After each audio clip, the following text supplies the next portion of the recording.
Welcome to our podcast, A Novel Talk, co-hosted by Carl Lee, and I'm Wendy Kendall. My new mystery romance, Snow Kiss Cookies to Die For, is now available for order.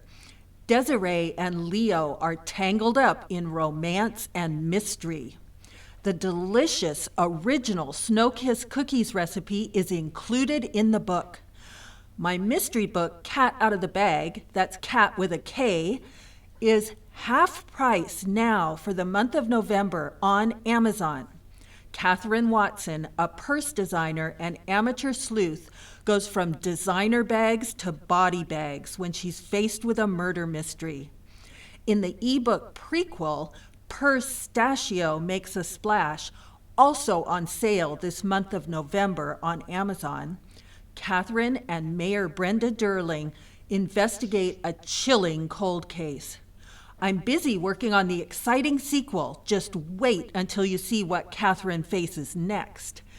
Thank you to all the readers who've let me know how much they enjoy my books. And here comes your co-host. Thanks, Wendy. I can't wait for the sequel. I'm very excited to read it. Thank you. Yes, my name is Carl Lee, and I write paranormal fantasy. I am working on the final touches of my first novel, hopefully available sometime next year.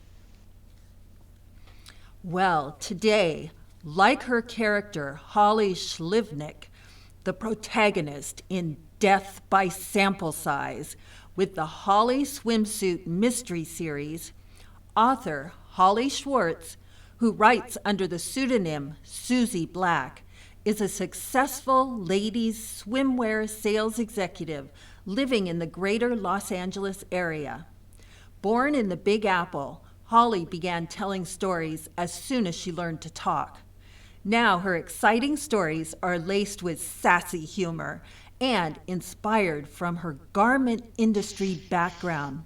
The first book in her entertaining series is Death by Sample Size. Welcome to A Novel Talk, Susie Black.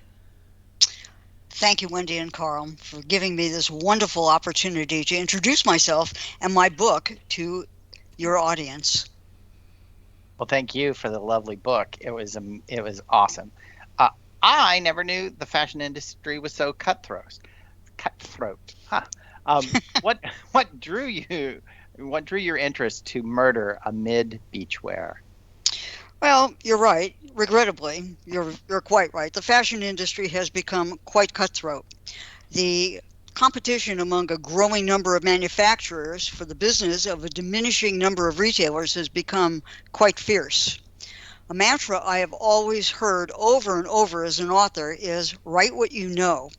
I have been a sales executive in the ladies' beachwear business for quite a while, so I was naturally drawn to writing about my own category. I've kept a daily journal from the start of my career that chronicles the quirky and sometimes quite challenging people I encounter, as well as the crazy situations I've gotten myself into and out of.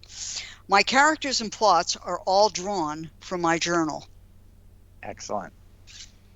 Wow. That would be interesting to read too. When I'm dead. Yes, I hear a memoir in your future. You know, Wendy, it's funny that I've had several people ask me about that. And the very first book that I ever wrote is something called Rag Lady. And it is a fictionalized version of how I got into the garment business. So maybe that would be the way to go. Ooh, yeah.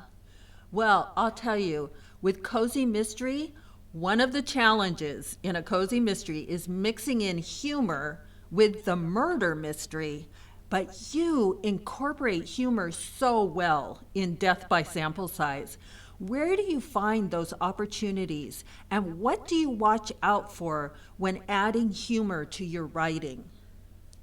Well, since I couldn't be a stand-up comic, I did this instead. So I actually incorporate humor into my stories based on the frailties and the foibles of the characters themselves. One example is the protagonist's unusual reaction to death by laughing. That is actually a defense mechanism that she has to cope with her own fear of dying, or when the well-intentioned but utterly clueless amateur sleuth has absolutely no idea what she's doing and stumbles and bumbles her way to catching the killer. What I watch out for when I'm adding humor is to try to be very respectful, and when I poke fun at a foible or a frailty, I try very hard not to be hurtful. Well, the humor was present. Any animosity was not perceived. I can tell you that. I'm so relieved to hear that, Carl, because it is something that I would never want to hurt anybody's feelings.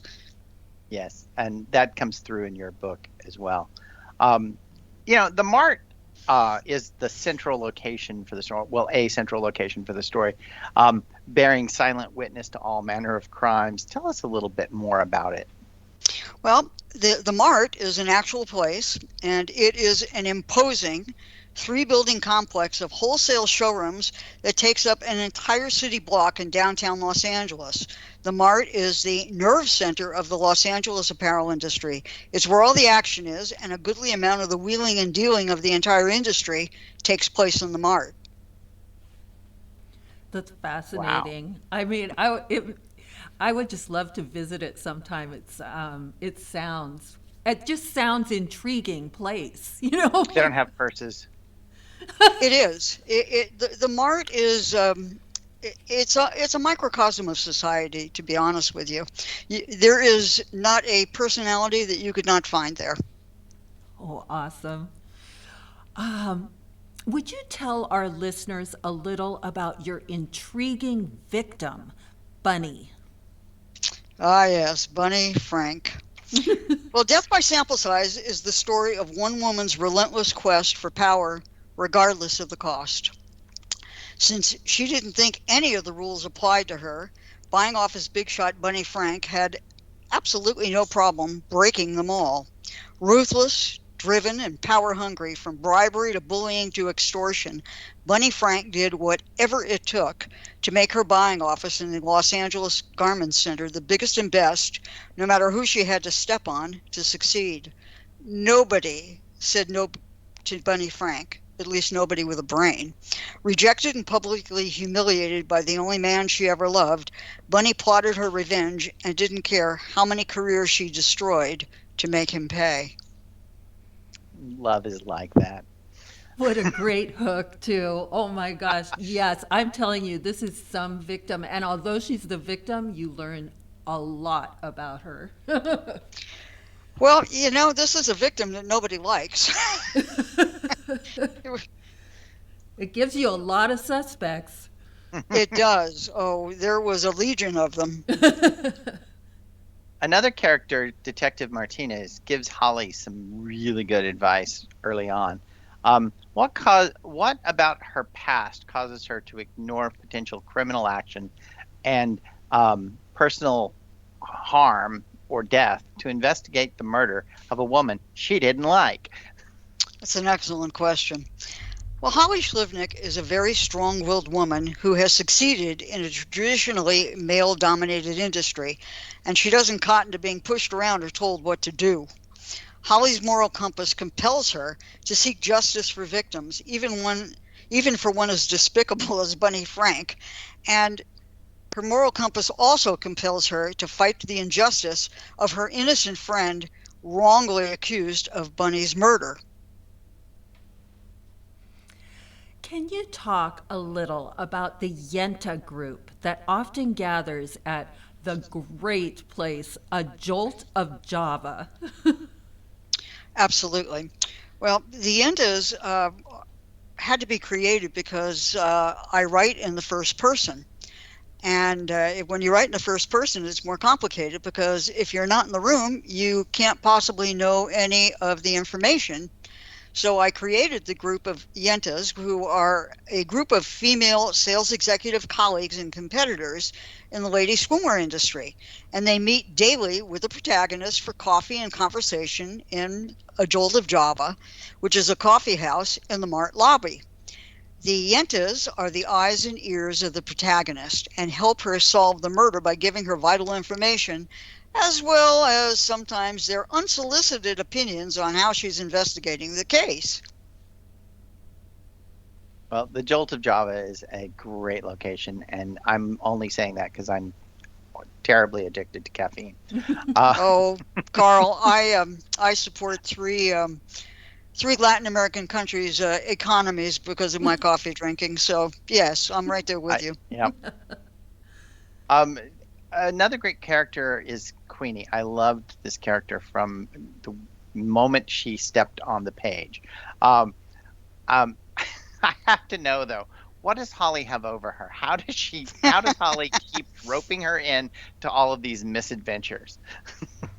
Well, Queenie is the quintessential Yenta. Queenie has to know everything.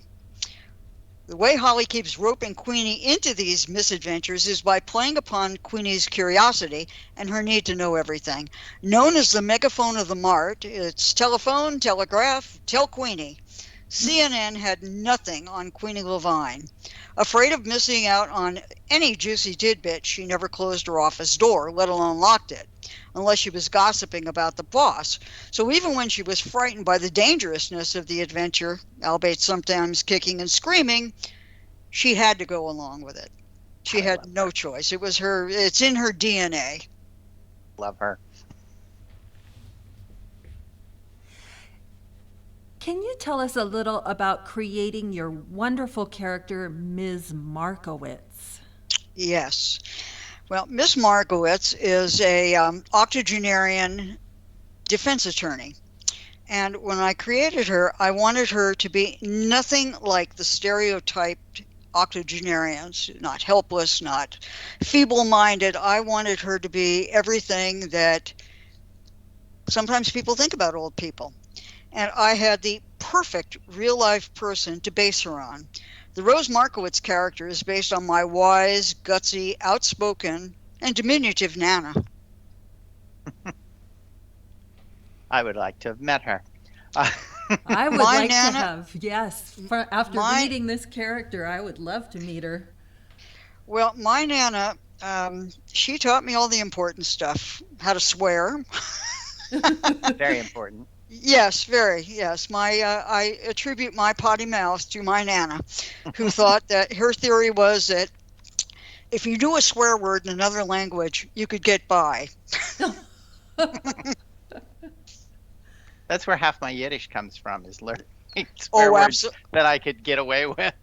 Well, yes, and Yiddish is one of those languages like Spanish where if somebody is swearing at you, there is no question that you know they're swearing. It's not like French where you think, oh, maybe they're complimenting you. Exactly. You have some amazing turns of phrase in this book. One that sticks out to me, one that made me laugh the most, actually, was Ronnie and I wagged our heads like a couple of agreeable Airedales. That is just fantastic imagery. Where do you come up with it? You know, it's amazing where you draw your ideas from. And that particular one it is based on a relationship between my son as a very young boy and our Springer Spaniel. Now, this particular Spaniel had no idea she was a dog, but she would attentively sit next to my son when I would read him a bedtime story and appear to be listening along with him. And the two of them simultaneously nodded their heads the same way when I'd make a comment on a particular part of the story. That image, even though my son is now an adult, has always stuck with me, and I always wanted to incorporate it someplace, and I thought that this would be the perfect place for that turn of phrase. Yeah, it was very impactful, I can tell you. That's so cute, too, to hear that backstory about it. That's really cute. Thank you. I'm sure my son would be cringing, but oh well, that's why we have children, to embarrass them. The dedication in your book is to your dad. Can you talk a little about your mentor and dad? Yes. My dad, I only wish he were here to see this book. He was my biggest fan. He was my biggest advocate. He was my biggest cheerleader. And he was an apparel sales rep and he was responsible for my having a career in the garment industry. My dad saw in me things that I didn't see in myself. He encouraged me to always reach beyond my grasp. And truthfully, I have stories to tell because he taught me to keep my head on a swivel, my eyes and heart open to all possibilities, and most of all, to never, ever stop asking, what if? That is a great question. I love what if. That's that's really beautiful. What was your dad's name? Mike. And in stories, he's Mike Schlivnik. Oh, fantastic. What a clever use of names. Well, I'll tell you a quick story about Schlivnik. Schlivnik is an actual word, and it means little plum. And my husband's grandparents escaped ahead of the Nazis from Czechoslovakia, and they came from a little tiny town called Mali Schlivnik, which means little plum. So Wow. I gave them a tip of my hat by using their little town as the protagonist's last name. Wow, That's a fantastic. great story. You tell so many great stories. Thank you. I was wondering, would you tell our readers a little bit of a story from your book, Death by Sample Size? I would. This is sort of like reading to my kid again. All right, everybody. Did I get my dog? I think you should. I think you should. All right. Do you want me to give a little background as to what they're going to hear, or just go for it? I'll just go for it. Just go for it. Okay. Queenie whispered, "You hear anything?" I whispered back, "No, why?" Queenie raised her voice half an octave. I could have sworn the showroom door opened. Cripes. I strained my ears, but aside from my pulse ticking like a time bomb, I didn't hear a sound. You've got to be kidding. Queenie put a shushing finger to her lips. I wish I was. She crept to the office door and put her ear against it. 2 minutes later, she shrugged and went back to the credenza. Guess I'm imagining things. I tapped my fingers against my chest to restart my heart. Thank God. How could we ever explain our being here? How indeed. I tackled the drawer on the left side of the desk. It held the line list, color brochures, and a stack of thick files of Ronnie's biggest accounts. So far, the desk was a big nothing burger. I pulled on the handle of the right drawer, but it wouldn't budge. I took the key ring out of the center drawer and tried all the keys, but none of them worked. I jimmied the lock with a paper clip 3 times and no go. I better keep my day job. My lock-picking skills could really use some practice. Maybe the drawer wasn't locked. It might be stuck. I yanked on it, but it wouldn't open even an inch. Queenie said, "Hall, I'm going crazy." Why? I swear there's a voice out there. Fingers of panic twisted my heart. My God, Ronnie? If he caught us, he'd have our heads on a platter. I squeaked like a mouse. Whose voice? Ronnie Schwartzman's? She laughed. Not unless his voice is 40 octaves higher and he's talking in Spanish. Queenie whispered, "You don't hear anything?" I strained my ears. Nothing but the sound of my pulse pounding. Nope. But let's find whatever we're going to find and get out of here. All the same. I rooted around the middle drawer, but there was nothing useful, like a nail file to jimmy the lock. I was out of options. For giggles and squeaks, I opened the eyeglass case in the center drawer. Behind the eyeglasses was a $100 bill tucked into an oddly folded chamois cleaning cloth. When I unfolded it, a small gold key fell out of the C note. I twisted the key clockwise, and the drawer lock clicked open. Bingo, bongo, jackpot. I laid a small ledger on the desk. I squealed like a stuck pig. "Come over here. I've got something." Queenie leaned over my shoulder as I opened the ledger. Each page had a series of columns marked with a weekly date, a cash entry, and the initials BF next to the amount. The amounts were enormous. If I was reading the ledger correctly, Ronnie Schwartzman had been paying Bunny Frank $5,000 a week in cold cash for the last 2 years. I circled the final entries with my finger.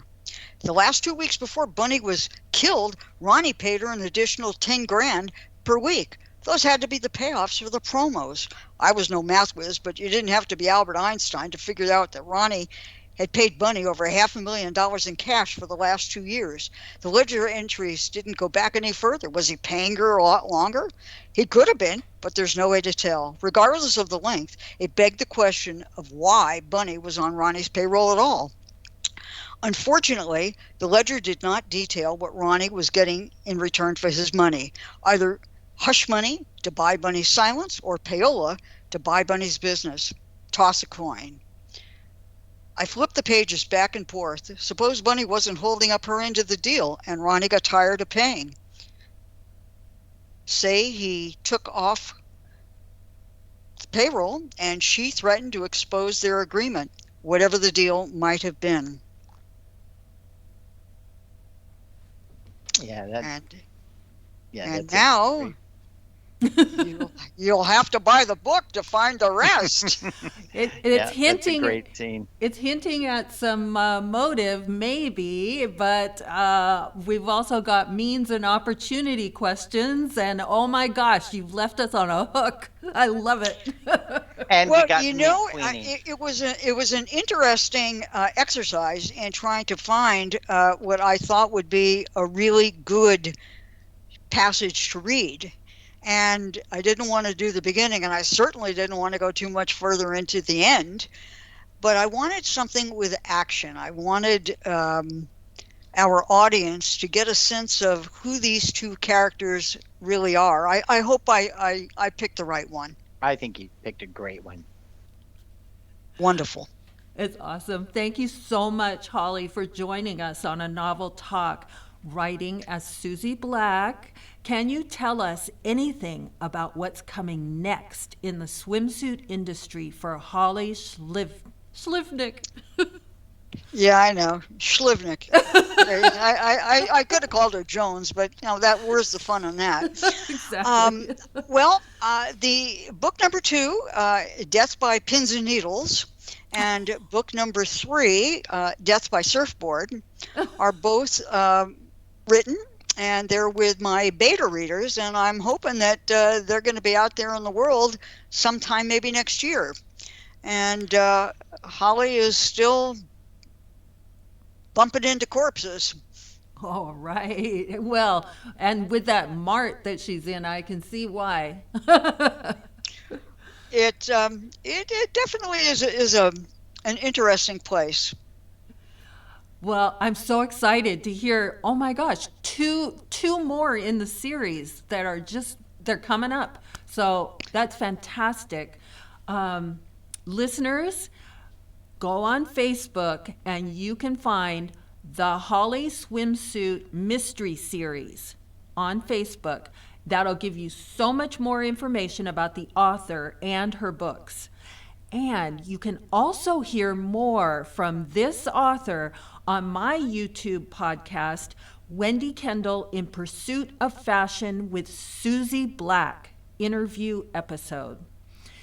Thank you to our listeners for tuning in. Be sure to like and subscribe so you never miss an episode. Remember, a novel read leads to a novel talk.